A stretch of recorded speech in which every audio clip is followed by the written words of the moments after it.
त्या शब्दाला दीर्घ शब्द असे म्हणतात. तर दीर्घ शब्द म्हणजे काय, दीर्घ स्वर म्हणजे काय, आपण कधी दीर्घ यूज करतो तर ज्या वेळेला एखादा शब्द उच्चार करत असताना कमी वेळेमध्ये होतो, जास्त वेळ उच्चार करतो. एक्झाम्पल बघा, जसं मी तुम्हाला इथं दीपा हा शब्द देऊन मी दिला आहे. जर आपण याला पहिली विनंती केली तर फक्त दीपा असं होतं, दीपा. पण जर आपण तिथं दुसरा विनंती दिली तर ती दीपा उच्चार करत असताना दीर्घ जास्त जोर दिला जातो. ज्या शब्दावरती जोर देऊन तो शब्द उच्चारला जातो त्याला दीर्घ स्वर असे सुद्धा म्हणतात.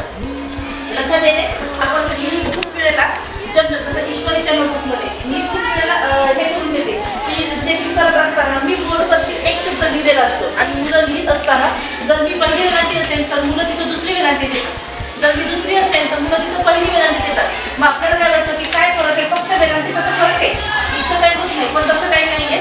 जर बघा आपण तीन हा शब्द जर बघितला, ओके, तीन शब्दामध्ये जर बघा फक्त वेलांटीचा जर फरक ठेवला, फक्त पहिली आणि दुसरी, तर या तीनचा अर्थ होतो हा एक दिवस आहे.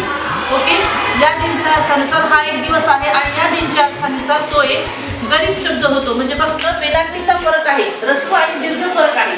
जिथं रस्व केलेला आहे त्याच्या अर्थानुसार दिनचा अर्थ दिवस होतो आणि जिथं वेलांटी रस्व दीर्घ केलेली आहे त्यानुसार त्याचा अर्थ गरीब होतो. म्हणजे वेलांटीचा जरी फरक असेल तरी शब्द